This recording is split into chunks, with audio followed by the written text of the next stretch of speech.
Yeah, yo, hey guys, hey, what's up? Welcome to Coast Connects with me and Mike G, and we got Amy Lee here out of New York, Manhattan area. Hey, I wanted to give a couple shout outs real quick. One, the Metro Diner in Tampa. If you're down in the South Tampa area, go ahead and hit Metro Diner.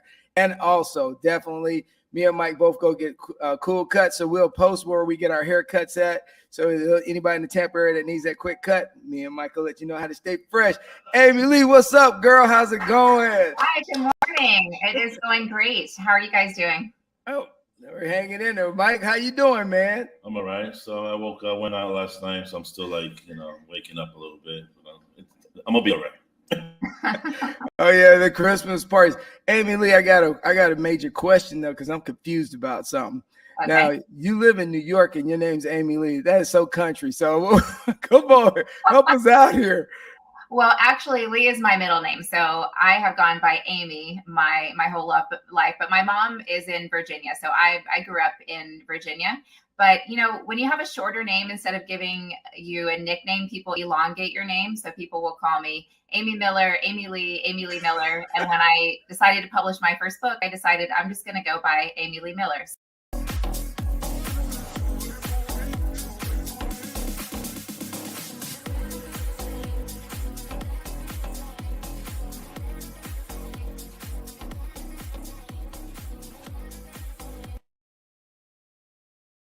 So yeah, you can call me Amy or Amy Lee, but yes, it does sound pretty Southern. It does. Yeah. Hey, so you've been helping people that are transitioning out of one workforce to another, and dealing with the different limp facts that they run into, the challenges and the stresses. So theoretically, could you just give the audience an idea of what you do and how you help people reshape their lives real quick? Yeah, absolutely. A big piece of what I do is helping people to get clarity, get very clear on what it is they want. The path getting to where we want is much faster when we know what that is. It sounds very simple, but I think one thing that a lot of us have a difficult time to doing today is getting present, just with all of the stresses, the distractions, the frustrations. And when we take a moment to get present, what happens is we can really, getting present, I mean, kind of let go of the surrounding distractions, well, then we can really hear ourselves and uncover what it is we really want. A lot of times we have a voice in the back of our mind speaking to us, but we try to push it aside and keep moving forward with what we're focused on. So a lot of times we don't know exactly what we want. So that's one thing I do, is help my clients get clarity on what it is they really want. I also work with entrepreneurs and aspiring entrepreneurs. And when you're trying to start a new venture, whether it's transitioning your career or starting a business, it can be very overwhelming. So I help my clients to align some specific action steps so they can start gaining traction toward their goals. And then a lot of what I do is mindset too. Even, the most successful people can still have fear when trying something new. Oh yeah. So, I was going to ask you this one. So were you a person that was working a 9 to 5 and just one day you were just like, man, this is not for me, this grind, Mike over here always, I hear the violin all the time. I mean, the 9 to 5 is just killing me, man. So were you one of those people that were like in that 9 to 5 and then said, you know what, I'm starting to see that I need to, do some transition myself. And then you did it yourself and then it led you to where you're at? I guess kind of, yes. I've never really worked a traditional 9 to 5 because when I finally I waited tables for a long time. And then it took me a long time to get my career started after college, about 4 years before I could finally get, something different out of the restaurant industry. But I got into sales, which is always kind of, outside sales is always kind of different than a 9 to 5. You're working regular business hours, but often more, and you have that freedom because you're to structure your own day. You're out and about. I have never done well in a 9 to 5 office environment. I like structure, but I'm the kind of person that needs to make my own structure. I get anxiety. I even break copiers. I mess up things in an office. So I listen to that from a young age. This is not, the place for me. But also, yes, to answer your question, because each step in my career was following my drive for greater freedom. So I've kept getting increasingly free. So yeah, I'll transition to a career and it's good for a while, but then there's still that, no, I need to be more free. I need to help in a bigger capacity. So I keep listening to that so that helps me keep evolving in the right direction for me, if that kind of No, because you preaching the mic right there, because that's Mike. I hear that story all the time from Mike. I love it. I love it, Amy. Keep it coming. Yeah. Keep it coming, please. Thank you. I've met somebody that understands me. Absolutely. And you talked about retail, and I'll honestly tell you, in sales, those are probably the two hardest jobs I've ever had. Working at the mall, I had the mall gig, and then waiting tables, done that one. But you know what? It also helped me with the transition of being able to communicate with people.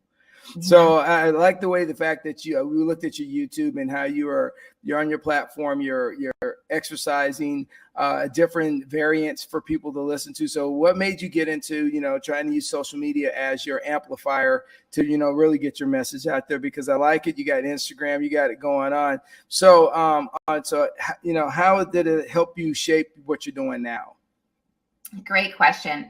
For a very long time now, I've wanted to be a motivational speaker. I think I've been an unofficial motivational speaker my whole life, always the one, motivating my friends, coming to me saying with problems, or I want to do this, but not believing in themselves. So I've always believed that I could achieve whatever I set my mind to. I've been like that since I was very little. So I naturally have the same belief in others, and I get really passionate about inspiring and encouraging that belief in others too.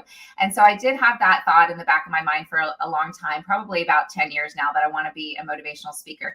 And I knew it wasn't quite the right time, but every once in a while that voice would come back and get a little bit louder. And then about 3 years ago, I said, okay, it's time. Now's the time. And then I said, well, who is going to ask me to speak, and on what? I haven't done it before. And then I said, you know what? I'm just going to start. So I set a goal to launch my YouTube channel, and decided to I just started making motivational videos, speaking on topics that and concepts that have helped me to evolve and become more empowered over the years, that I thought might help others. So that's how I got my start with the social media. And then it's so easy these days to just post, on multiple platforms, different people, to reach different people, whichever platform works best for them. Oh yeah. So when you're shaping the world around you and you're looking at the transition. So let me ask this question. When you're dealing with, and I know probably 1,000 people ask this question, but I'll ask it anyway. So during COVID, was it I sadly, for the lost life in New York, because at the time I was in the military and we were sending military soldiers up there. They help with the hospitals, help with a bunch of different things. So I was very aware of what was happening in New York.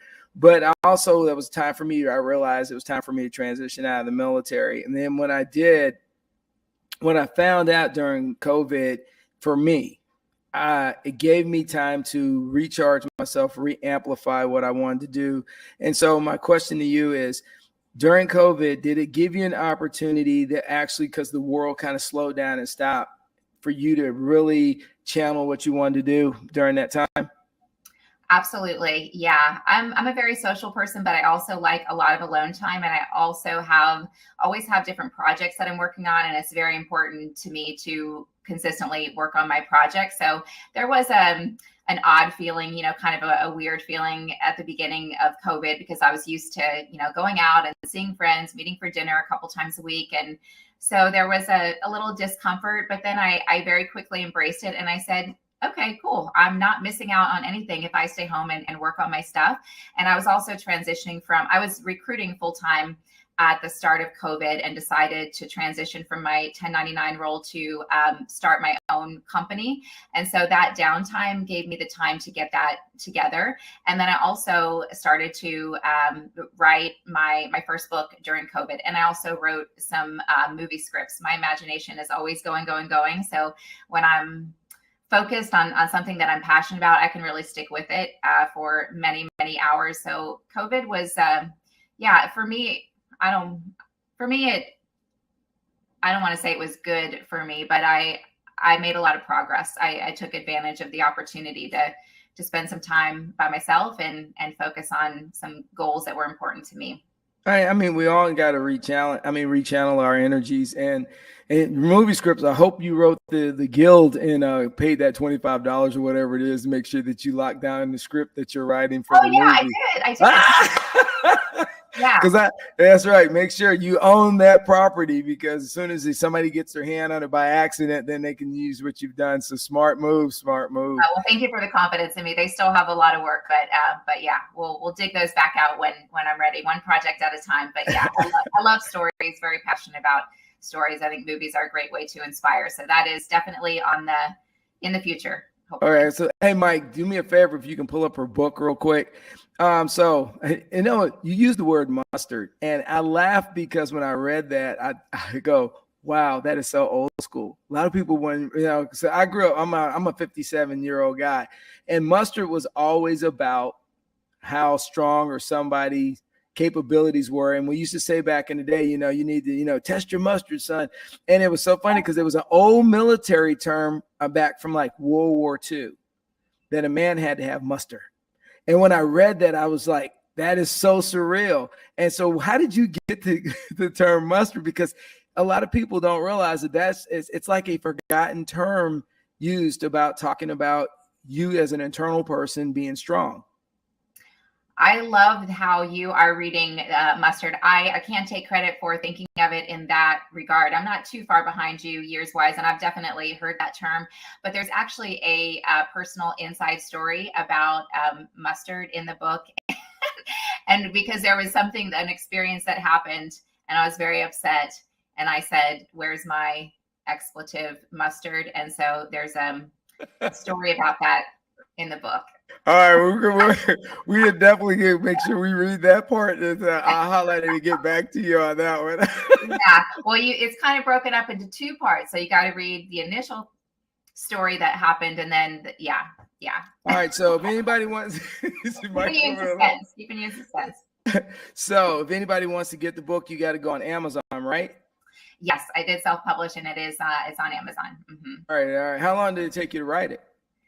Oh my goodness, I am an achiever. So this is my second book. So I had started writing a book a few different times, but I quickly learned. So this is one thing. I know what I'm good at and what I'm not good at. And I am not good at designing certain processes. If somebody else has a process that's going to help me get where I want to go faster, then teach me. So I quickly learned that I needed a process. So once I did, though, I hammered out my first book from start to finish in 90 days. And that was the goal, self-published in 90 days. And then the second one, Where's My Mustard? I had another goal to publish it in 90 days, but I did get kind of busy and relax a little bit. So 120 days. Yeah, I'm right there with you. I've been working on the book for like 2 years. And it's just time. It's either me fencing the world away from myself, and I was in Europe working on it a little bit when I took a trip to Europe recently. But yeah, there's just all these different challenges. I think Mike just threw up your other. Is this another book, right? Yeah, this is my first book, Ready, Set, Recruit. Yeah. See, I got them confused because I thought Mustard was the first one. All right, so all right, easy. All right, my bad. That's okay. So when you're helping people, what's your age bracket you normally help with, and what are you actually trying to get after to help people kind of rechannel themselves? Yeah, great question. So you kind of figure it out as you go, but I was right with my initial thought of what my age bracket would be. So my clients tend to be between 40 and 60, and they're at a place where they are kind of sick and tired of being sick and tired, or they've had this idea in the back of their mind that they want this other career that they want to pursue, or a goal. Some of my clients just have a really big goal that they haven't started on.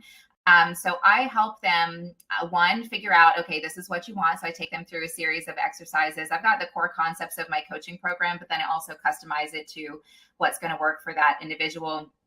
And then any other knowledge that I have that I can help them to incorporate to help them reach their goals faster. So I'm helping them uncover, if we're not making traction towards something that we want, there's a reason. So, the answers that we're looking for, the problem and the solution, they're always within us. So I help them to dig deep and look within to identify what they want, uncover whatever core challenge might be holding them back, reframe their mindset around that, and then give them some specific steps where they can take action. And a lot of it is scheduling time, like you were talking about your book. You know, when we have a big goal, or maybe it's starting a new business or transitioning a career, we can get caught up in the steps 8, 9, and 10. Well, how am I going to get there? First, we get excited and then we get scared. And a lot of people who don't make progress toward their goals choose to focus on the fear. So a lot of what I teach is fear versus intuition, and how to distinguish between the two, and then how to shift your mindset so that you change your habit to instead focusing on the excitement, you know, your intuition, which is trying to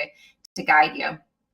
Did I answer your question? Oh yeah, yeah, no, that was perfect. Yeah, I mean, you're always talking about people trying to dig themselves out of holes. And, you know, so traumatically, with the way the economy is right now, you're probably going to have a lot more clients, because the way I saw an article the other day on the business, NBC Business or something, and it stated that right now in the age bracket of like 40 years old to like 55 for men, there's a huge struggle of being unhappy at work.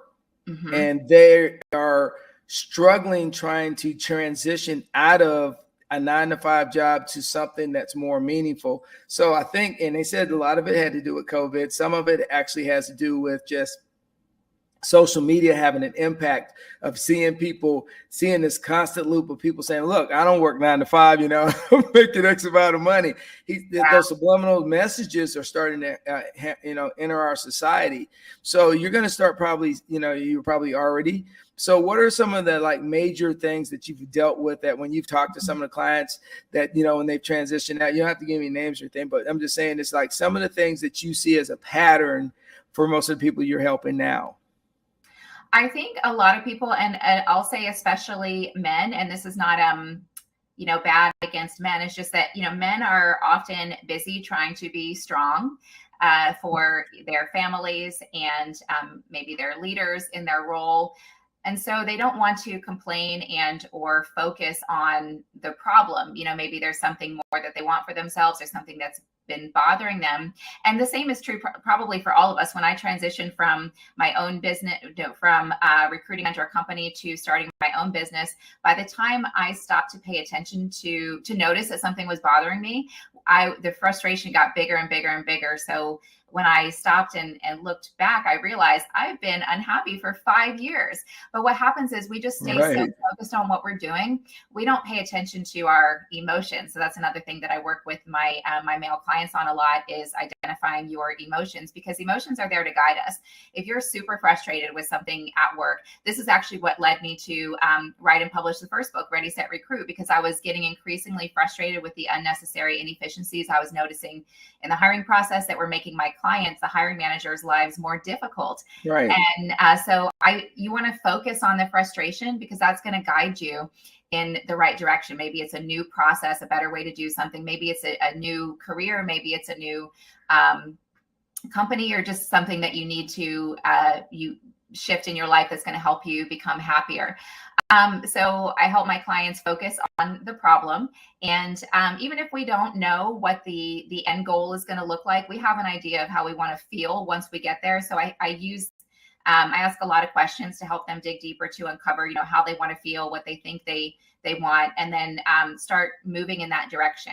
And I think a lot of people have fear around pursuing what they really want. Well, one, will I have enough money if I pursue this other venture? Two, is it going to work? You know, what if I fail?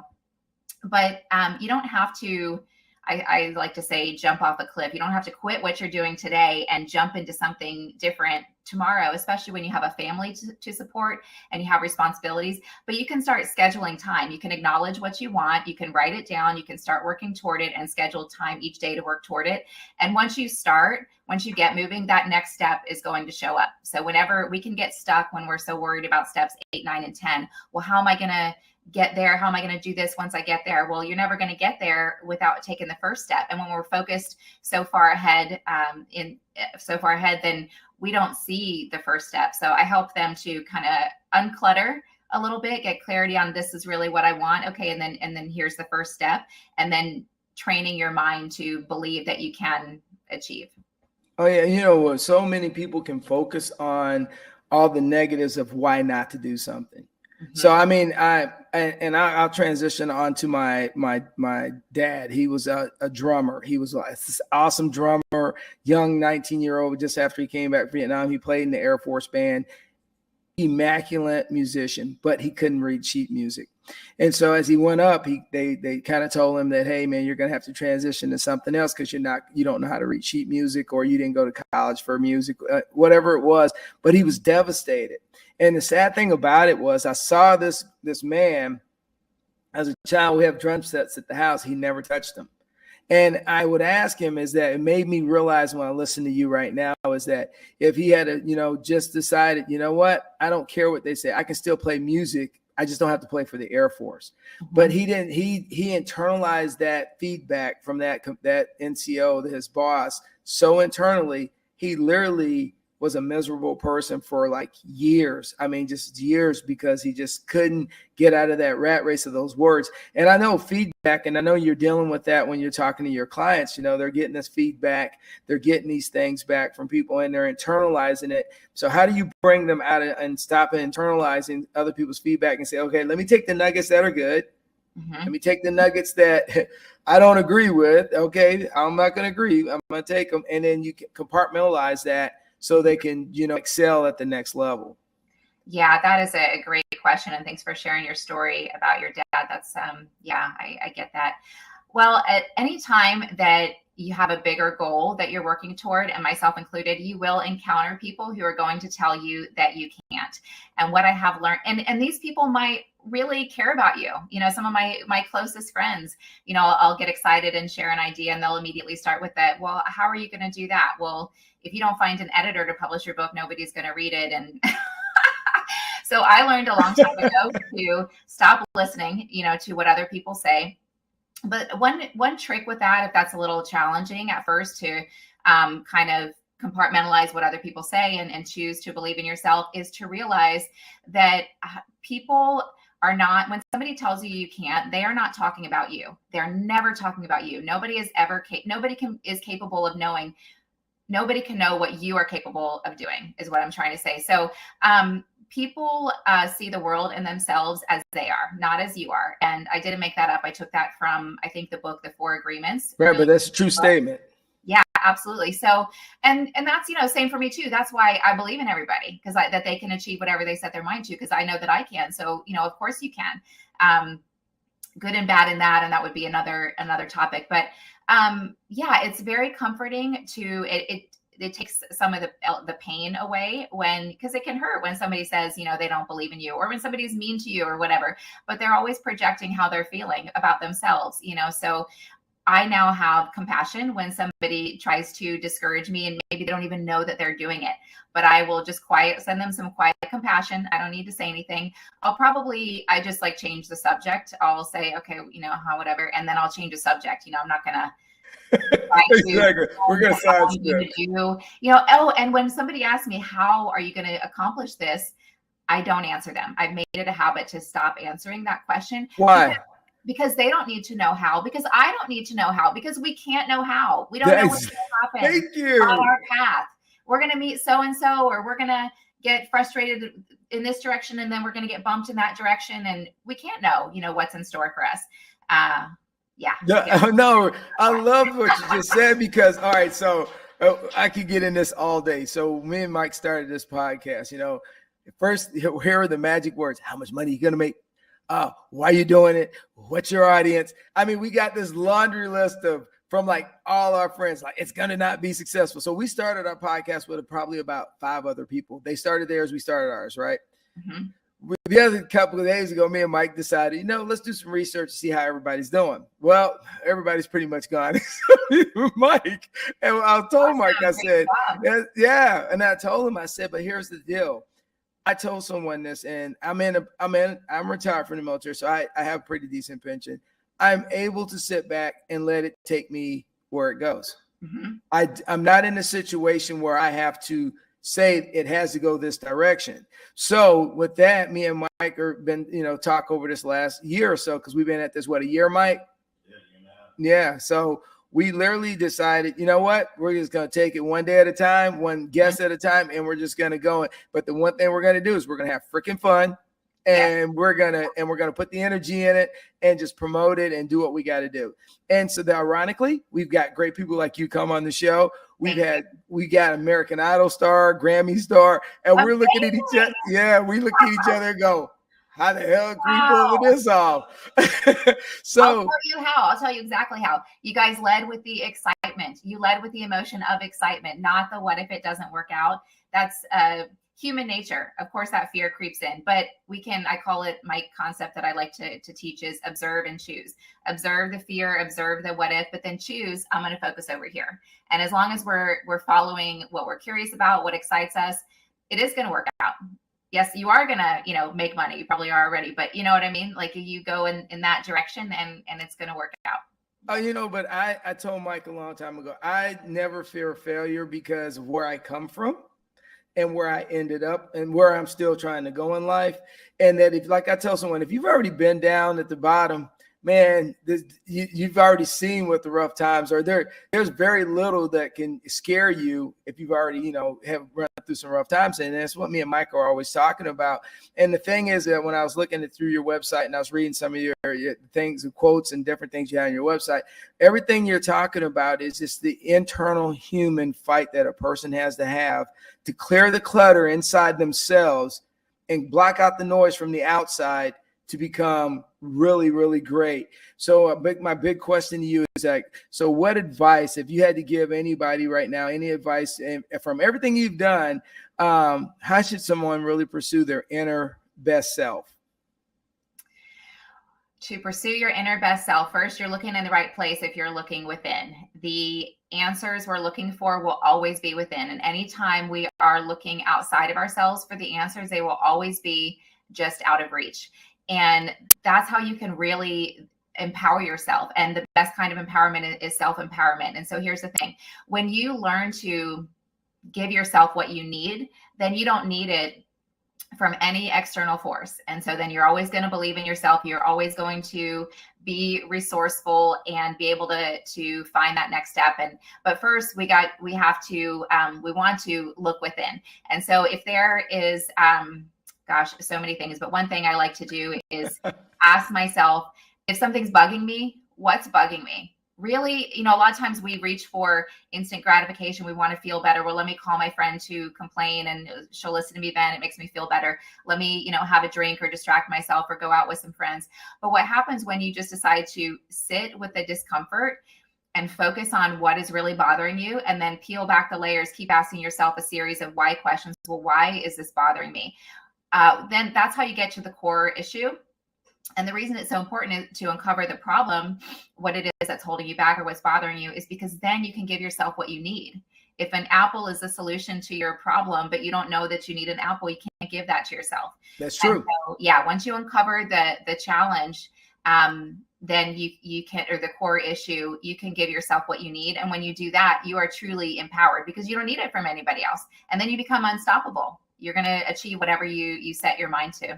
Oh, yeah, and absolutely. Yeah, because so often in today's society, we allow people to tear us down and to put bricks on our back and put us in the water and bring us down one more time. And I tell this to my daughters all the time. And I have one that plays college soccer, and she had some ups and downs this season. And I told her, I said, at the end of the day, you got to believe in one thing. No matter what the coach says, what I say, or any of the players say, do you believe in yourself? And if you believe in yourself, there is nothing you can't accomplish. I said, I'm just telling you, there's nothing you can't accomplish. You just maybe have to clean up some things, but you got to believe in the person in the mirror first. And so before I get out of here, Mike, I know you had a rough night, my brother, but can you help me out? You got anything for us? Oh, I'm up. Wow, this is great information. Like I said before, somebody understands me. That 9 to 5 is hard. When you're a creative person and you're stuck in the 9 to 5, nothing wrong with a 9 to 5. You got to make your money. But when you're a creative person, you're different, and you know that what I hold is I can make it here. While instead of staying here. But it's a hard development. It's a hard transitional phase, and we have people like you, and I appreciate that. Thank you. Just real quick though, what motivates you to motivate other people? What motivates me to motivate other people? My belief in myself. I know that I can achieve whatever I set my mind to. And so that is how I see other people, which again, there can be some bad in that as well. There's always some good in our bad qualities, and sometimes our good qualities can hold us back a little bit. But I did find a way through coaching to channel that, funnel that energy to out to people who want my help. It can be kind of exhausting when you encourage, and not everybody's ready to take action. But I know that people are capable of whatever they set their mind to. And I get really passionate and excited whenever somebody says, you know what, I really want to be doing this. So that fires me up. There's a lot of things I'm passionate about, but that's probably the most. And just one little piece of advice, if it's okay. So for those creative people out there who are currently working your 9 to 5, or anybody who's not super happy in a 9 to 5, one way to get happier is to identify what drives you and work toward that a little bit each day. And then even if it's just an hour or 2 hours, you're going to feel so much better, and you're going to be more focused and happier and less distracted, and get your 9 to 5 done faster. And then you're going to have more time to work on what actually drives you. Yeah, that's what I'm talking about. Yeah, I get on Mike all the time. So I always talk about Mike's great qualities. He'll go, no, man, you always picked it on me. Nah, I'm here to. Resiliency is part of the process, Mike. I always tell you that, Mike G.